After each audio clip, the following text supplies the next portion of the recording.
my English teacher gave me a 50. Yeah.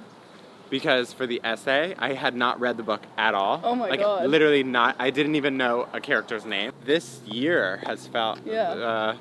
I've had a song out that I wrote with Kesha on her new album called Woman. I came out because I met this boy at church, which is, like, so weird.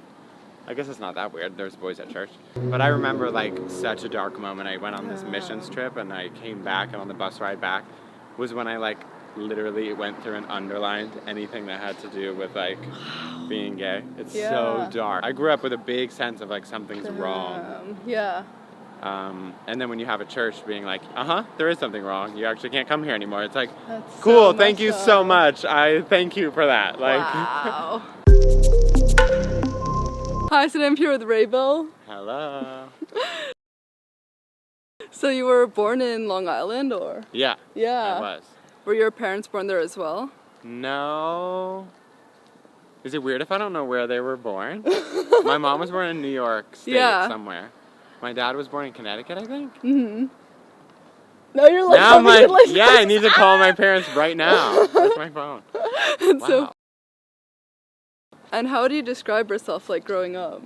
I was kind of a brat. Really? I threw a lot of, like, temper tantrums. And I was like, I think I was a pretty emotional kid. Yeah. Lots of crying and lots of Taco Bell. I remember those two things. And I listened to a lot of the Village People, which I guess explains a lot. What are your parents' personalities like? They're both, we all have like a silliness in common. Yeah. And I think my mom she's very intuitive and she's a total empath, and I think I get a lot of that from her. And then my dad is like, I don't know why I was about to say stubborn, and then I was like, he's probably gonna watch this. But kind of stubborn in a good way, if that makes sense. And he's very caring, and he's very like, he takes care of everything. Yeah. So you like, I don't know, he just takes care of everyone. He's very protective and very like, and they're both very supportive. Yeah. I always say that they love me more than I love myself, so that's nice. Yeah.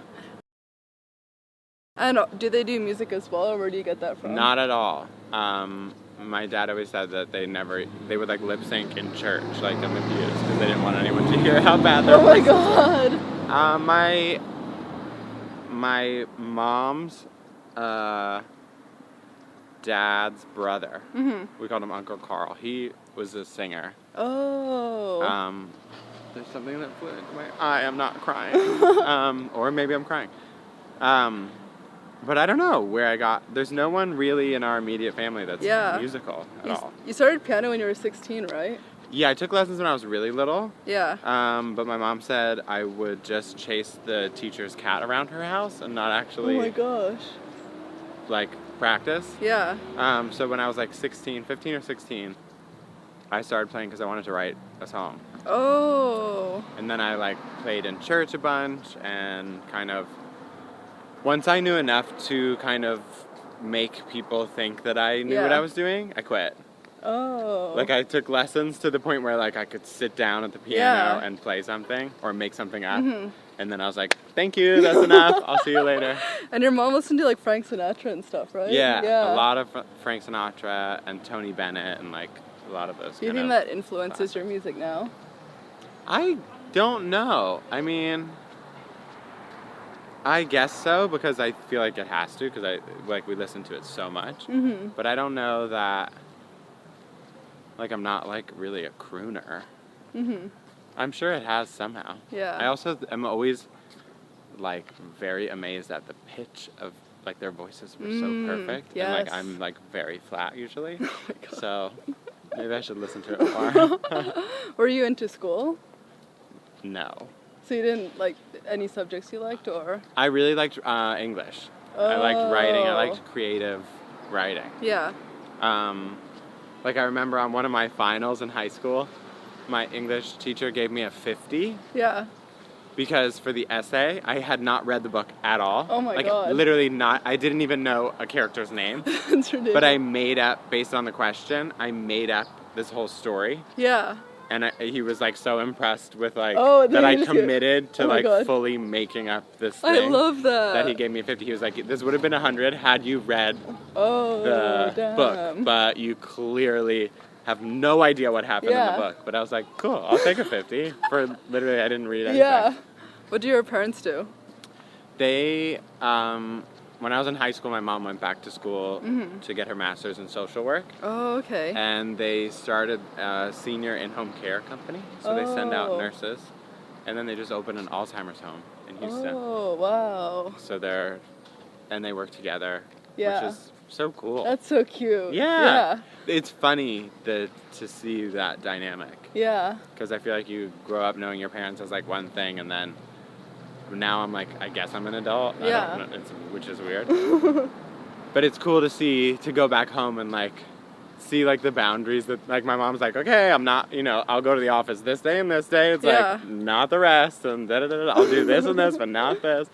And but it's cool. It's cool to get to work together. Yeah. And kind of that push and pull is really cool. And then you moved to Houston, right? Yeah, we moved to Houston right before high school, or right before middle school. Oh. It's like 6th grade. Yeah. Do you think Houston influenced you a lot? Yeah, I don't know. I need to like find out where have I been influenced. I really liked Houston. It was like, I still have some friends, like some lifelong friends that I met there, and it's a very warm city. The food's really good. Yeah. And it actually, I'm always surprised at how, like, they have really great art, and they have, like, culturally, it's very alive, which I feel like you wouldn't expect. Yeah. People are always like, oh, Texas, and it's like, no, actually, Houston, like, the museums are amazing. It's kind of cool. Yeah. Were your friends back then, like, into music as well, or were you kind of, like, exploring music by yourself? A little bit of both, I think. In high school, middle school and high school, I did a lot of, like, musical theater stuff, and, like, I took jazz stuff, and I feel like I tried a little bit of everything until I found what I really liked. So I had friends. I was kind of like I tried to be friends with everyone a little bit. Yeah. Except, like, the jocks. Yeah. Because they're scary. They're still scary. And I'm still not friends with them. But, so I don't know. Yeah, a lot of my friends, like, in theater and stuff like that. And I was in every choir that you could possibly be in and all that stuff. Yeah. And then did you like, move in different places, like Australia, California? Yeah, growing up, we moved, I think, like, 15 times. Which is crazy. Yeah. Every couple of years. But then middle school and high school was all in Houston, which was nice. Yeah. To finally kind of feel like we're in one place. But yeah, we lived in Sydney for about a year. For your parents' job, or? My dad just worked in, like, sales. I always used to joke that they're, like, selling drugs and running from the cops, but it's not that exciting. Yeah, he just worked for, like, I don't know, selling toothbrushes or, like, cough syrup. Was it difficult for you, like, constantly moving around? Yeah, I think, I don't know, I kind of got used to it. I kind of liked it. Even now, I've been in LA. Yeah. I think for 11 years in January.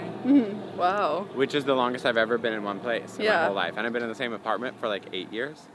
So I'm like itching to, that's why earlier I was like, I'm looking for new apartments, I have to get out of there. I think I kind of got used to it, and I kind of like, I think it did some good and some bad. Yeah. Like I think I don't like have a ton of friends, but the friends that I do have are like really close. Right. Because when you're constantly bouncing around, it's like I'd move to a new place and then be like, okay, we're moving away again, and have like one best friend there or something. Yeah. That now I'm still friends with now. Early I don't know on, if that makes sense. Early on when you started putting out music, was it under WRABEL, or did you have, it was under Steven, or like, what was, do you have a different moniker? The first EP was WRABEL. Yeah. I remember the first like record executive, like cool, bougie feeling meeting that I had out here. The first thing the guy told me was, you need to change your last name. And I was like, that's so weird. I was like, I quite like my last name. In Yeah. fact, I'm going to drop my first name because I Oh, really so like it was my like last the name. full name initially. Yeah, I was Okay. just Stephen Rabel. And then I don't know who the first person to call me Rabel was, but people just started calling me Rabel, I think, because they love were like, it. that's a weird last name. And then I was like, that's easy. Yeah.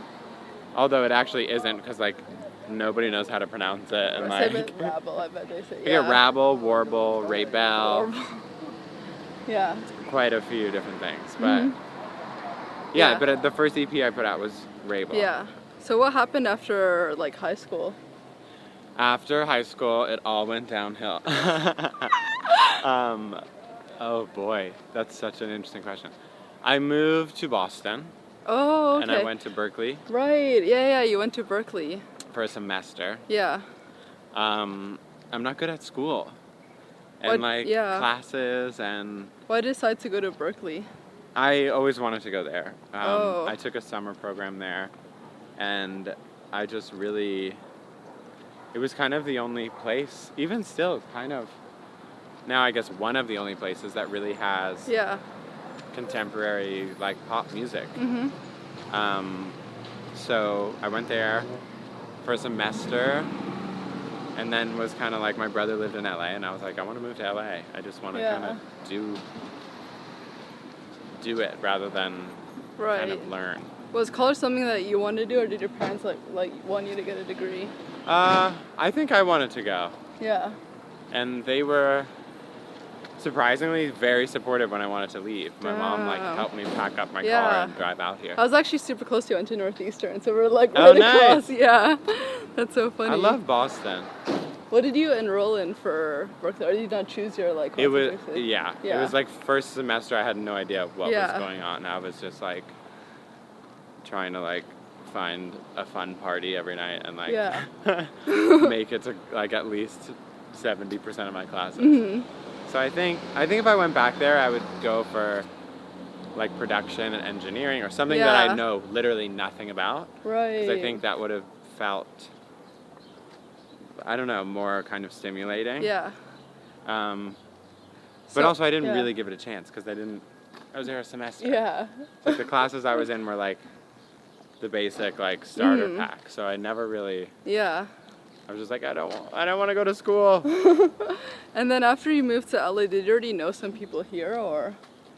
I knew my brother, and I took some of his friends.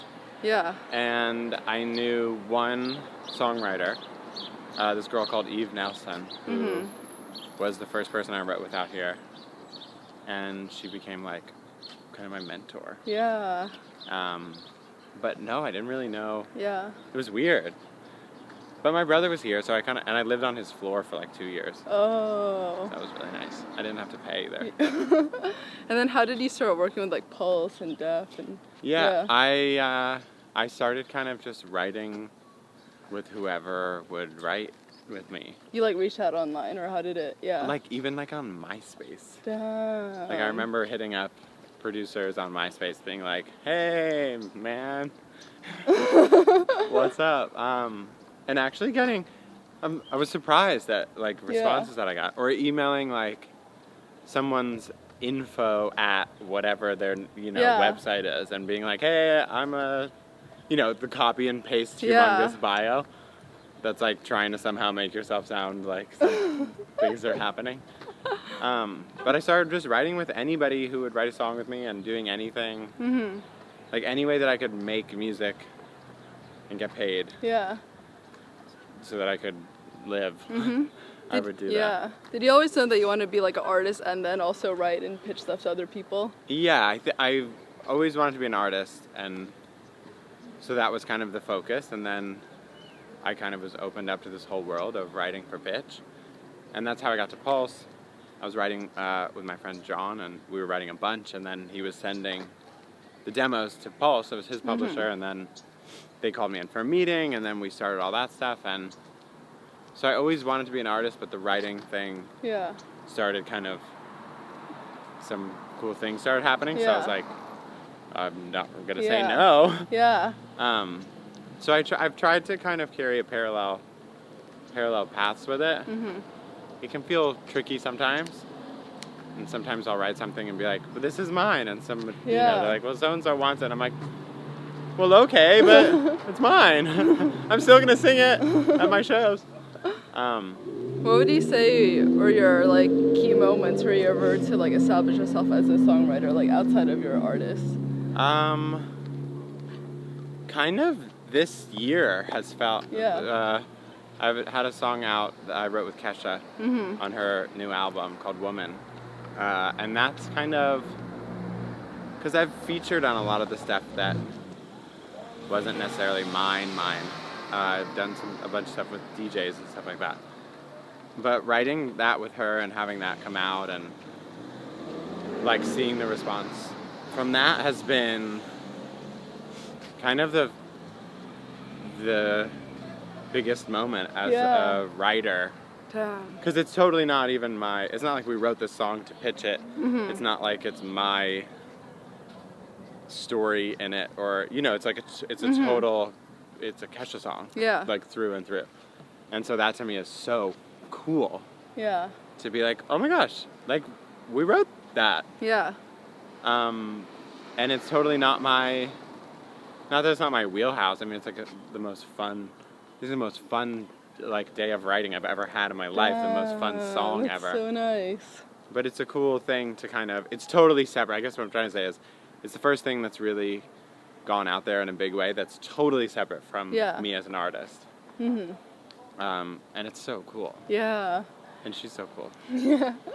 And when you were 23, you came out, right? Was it to your parents or? To myself, to the church that I went to my parents. Yeah, what is it like especially church? How much time do we have? We ended up getting kicked out of the church. As in? Me and my boyfriend at the time. Oh, okay. I thought you meant like parents. I was like, oh my gosh. That's all of us. Now I'm like sweating. No, I came out because I met this boy at church, which is like so weird. I guess it's not that weird. There's boys at church. And it was a church in LA. Oh. And so it was weird. They were like, a cool church. And I'm like, no, you're not a cool church, actually. But we got kicked out, and it was really hard, and it was like traumatic. And it was confusing. And it was hard for him, it was hard for me, it was hard for, it was hard like on both sides, and then together it was hard. Did you always grow up going to church? Yeah. Oh, were you ever like conflicted of like what you read and like, but you had no one to talk to though? Right, and like I guess you never know until you kind of reach out for that, but I never really reached out for that. But I remember like such a dark moment. I went on this missions trip, and I came back, and on the bus ride back was when I like literally went through and underlined anything that had to do with like being gay. It's so dark.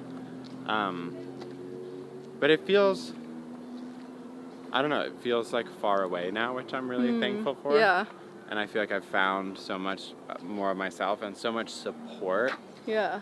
And like music has helped, like, I mean, even like Twitter has helped with that. Just like finding people that I can relate to and that can relate to me, and like going out on tour and meeting people, and it's all kind of helped with like healing those sometimes very deep wounds of like, who am I okay, what's wrong with me, like I'm weird, or I'm like something's wrong. I grew up with a big sense of like something's wrong.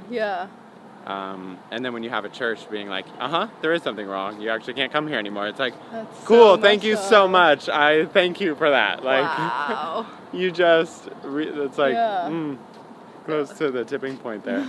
So do you like go to church now, or do you go to a different one, or you just not at all like, practice? I haven't been in a while. I go sometimes, and I went on like a quest after we got kicked out of that church to kind of find a place that's accepting and Oh, so you still believe everything?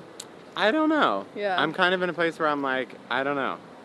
I don't believe the things, the same things that I used to.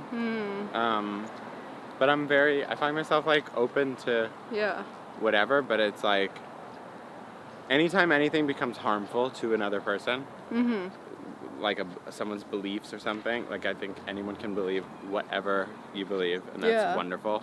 And if it helps you, then that's even better.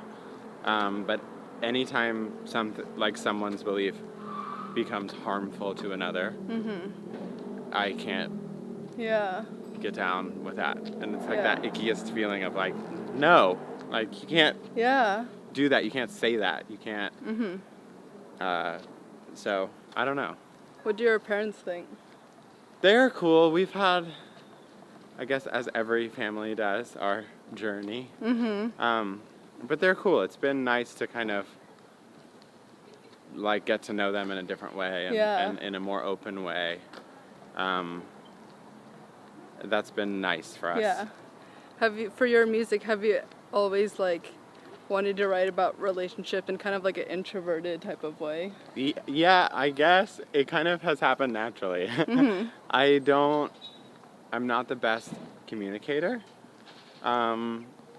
Which a lot of times I tell people that and they're like, really? You seem so like open. And I'm like, I'm open except to the people that are closest to me almost. It's like this reverse of how it should be maybe. But so a lot of times I'm writing about stuff that is hard for me to talk about outside of like my therapist's office.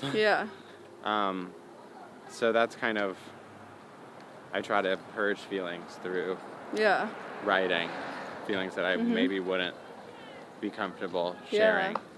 Is it difficult to like write those songs and then have to like perform? Then you get like reminded of like what it happened? Can be. It's like I remember when I first wrote 11 Blocks. That was because you kind of make feelings a little bigger. You kind of like when we wrote that song, it was coming from a very real place, but then you kind of go sit in that place.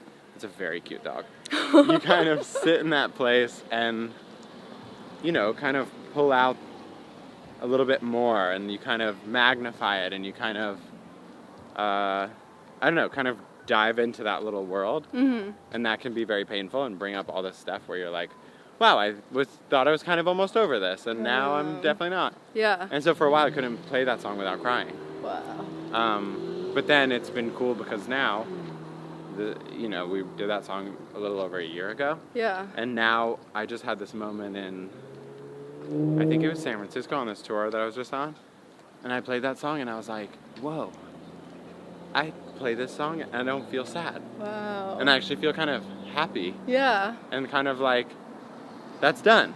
Like that little chapter or whatever is done. And so it can kind of be a cool gauge of like, how do I actually feel? I don't know, play that song and see if you smiling or are you dead inside? But it is, there are a few songs that there's one song that's one of my favorites I ever have written called Love Is Not a Simple Thing to Lose. And that song I don't know if I'll ever be able to play that without crying. I wrote it like the day after I was broken up with, and I was like in London for a long time and like so lonely, and I wrote this song. It was supposed to be, when I made my first EP, it was going to be a full length. So I wrote this as the closing song because it was the last session that I had booked. And I was like, I have to say everything that I want to say to this person in this song because the rest of the record is done. And there's one more song, and I have to say everything that I, you know, like, not to a stranger, but like, I'm like, this person is going to listen to this album, and this is the last song, and I have to say all this stuff. And so we kind of did it. And I was like, ugh, and I was sobbing that whole day. And even now, like, years later, I still can't play that song without crying, because it takes me back to that exact day of writing it and being like, ugh. Yikes. How do you think the music you've made has changed since the beginning songs that you wrote? I don't know. That's a hard question. I think it depends on the day, really. Sometimes I feel like I've gotten more free in my expression and kind of more honest and closer to my heart. And then in some ways I feel like I've gotten a little jaded and a little like more a little more in my head, a little more self-analytical, and like I feel like in a lot of ways it's harder for me to trust my gut now, whereas like when I did my first, I remember that first EP, I love it, and it was just felt so free. Yeah. I was like with my friends being like, let's do whatever and see what happens. Yeah. And now I still totally have that a lot of the time, but I do find I have to kind of battle this voice in my head. Is it because you know more like, people are watching and like label stuff and... Yeah, and the whole like, I've been here for like almost 11 years, and I think that can get to you and kind of, I always have to get out of town. Mm-hmm. And I like to create in other places. Yeah. I love going to the UK. It feels so far. And I love some of the people I work with there because the business part feels so far away. Yeah. Whereas sometimes here it's like sometimes you're even working at in a label studio, and it's like, how am I supposed to feel how am I supposed to be free to be myself when I'm literally inside of this like labels studio with like all their stuff everywhere. I'm like, no pressure. Like, no, there's pressure. There's real pressure. Where would you say you've got your like style influences from? Seinfeld. Like, I buy a lot of my stuff on eBay. Mm-hmm. And I feel like I just I love like Princess Diana. Oh. And I have like folders of pictures of her. Wow. What about because her? it's blazers, mm-hmm. and it's like sweatshirts. Yeah. And it's like, I don't know. She's so like casually elegant and like cool. Mm-hmm. She's dope. That kind of got me into this whole blazer thing. Now all I do is wear blazers. Wow. And I get them all on eBay. Yeah. Have you always been like super stylish? I don't know. I've always tried. Yeah, I guess you are then. And I've always failed a lot too. Oh my God. Though. Like I saw pictures of myself like from high school, and I was like, wow, how did this happen?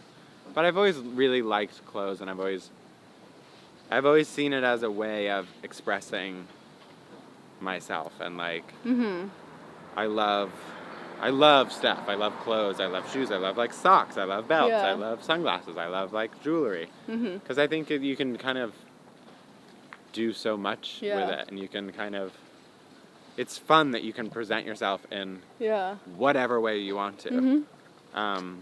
Are there certain places that you look for style inspiration? Yeah, I'll go on like. Sometimes I go on Instagram and search like 90s ugly clothes. Or like, I don't know. I get a lot of stuff on like Etsy and eBay. It's a lot of the same. Just like different colors and different fabric. It's a lot of the same kind of vibe. I think I've now, for the first time in my life, come into like, wait, this feels like me. And it's like a lot of ill-fitting jeans, Air Force Ones, it's and so cool. like a t-shirt and some sort of slightly too large blazer. Love shoulder pads. But I think this is the first, I feel like I've finally hit my stride of like, okay, this feels like me after years of making very questionable decisions. Although probably in 1 year I'll be like, why was I wearing like women's blazers every day? Every time I go on eBay, it's like, more Italian women's blazers. And I'm like, no. Oh my God, I love that. That's so funny. What would you say have been your like most challenging moments so far? In my whole life? Like, or as an artist? Both. I guess both, because it's all the same. I think coming out was really... Yeah. It was hard. I actually just maybe 3 weeks ago, I have no concept of time. Within the past month, I was on the Out 100 list. I saw that. That's so cool. And that, it freaked me out. Like, I wrote this whole thing and I was like, this sounds really dramatic. But, I never really thought I would make it out of the closet. Wow. Like, if I put myself back in my younger mind, and I had this like brick wall, which I actually described the night before I came out. I described to the person I was trying to come out to that there was this brick wall. It's funny that I just said that. But I never thought I'd make it over it. Like, Yeah. I kind of thought it would kill me first, or Mhm. so that for me was Yeah. huge. And then getting on the Out 100 was like, Yeah. it blew my mind. It was so Yeah. cool to be like, whoa, I'm like totally gay, and I'm in like Out magazine, which is like a magazine. I Yeah. love that magazine, and I just felt so honored. So I think coming out, and I got sober twice. Hopefully the third time's not the charm. Hopefully it's the second. But that was really hard. I did that. I'm coming up on 3 years almost. From alcohol or? From Yeah. everything Yeah. under the sun. And that was hard.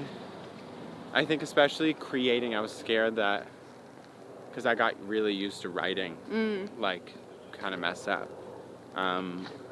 Like showing up to the studio with like a bottle of wine and me already, Yeah. and being like, okay, we can do whatever we want now. Yeah. And so that was really hard. Just kind of being like, can I write? Like, can I be free? Yeah. And can I be like, can I get to that space without help? Yeah. Basically. But then now I've found like, wow, the stuff that I thought I was making that was like, I thought it was so cool and Yeah. like whatever, it was like not good actually. Yeah. What was actually the turning point that gave you the confidence to come out? It was because I met this guy. Oh. I went to like this diner, Cafe 101, and sat across from this guy and was like, well, here we go. Like, I just knew. I was Yeah. like, that once it just became so loud. Like, Yeah. I had the voice in my head. Yeah.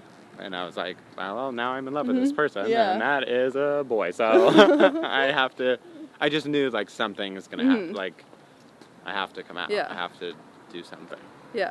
How do you think you've grown as a person since when you started?